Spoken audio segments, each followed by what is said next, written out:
Olá pessoal, aqui é Dai Donadel e no vídeo de hoje eu trago para vocês uma receita incrível de panetone fácil de liquidificador.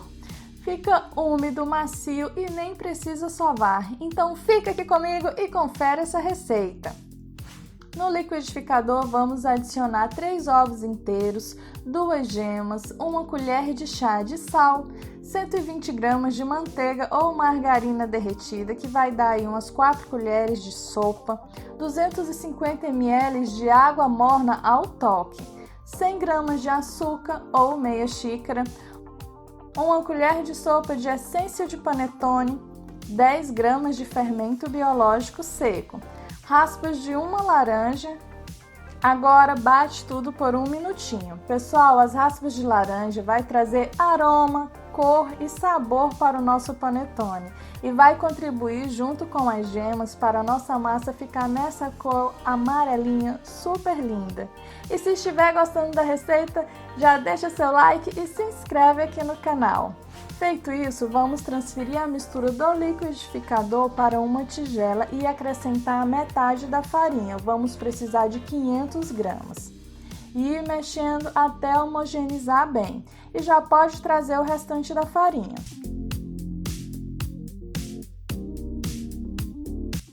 Nessa etapa, a massa já fica mais pesada. Se sua massa ficar um pouco mole, pode adicionar um pouco mais de farinha.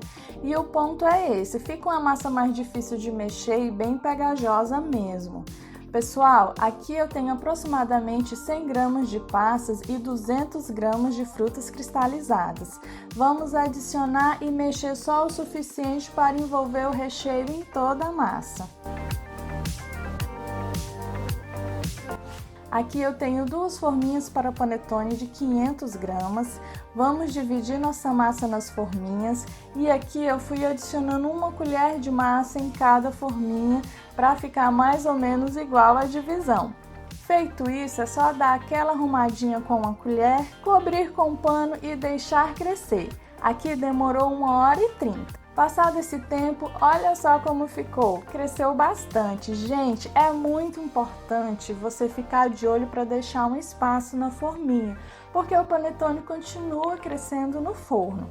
Vamos levar para assar em forno pré-aquecido a 180 graus por uns 45 minutos em média.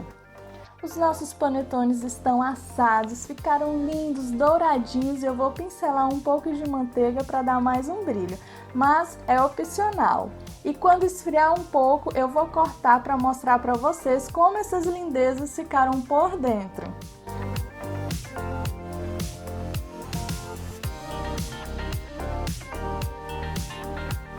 Olha só a cor e a leveza dessa massa, gente. Muito úmido, macio e delicioso. Eu tenho certeza que vai fazer o maior sucesso aí na sua casa, assim como fez na minha. Obrigada pela sua companhia, pela sua atenção. Se você gostou, curte, comenta, compartilhe. Um grande beijo e eu te espero no próximo vídeo. Tchau!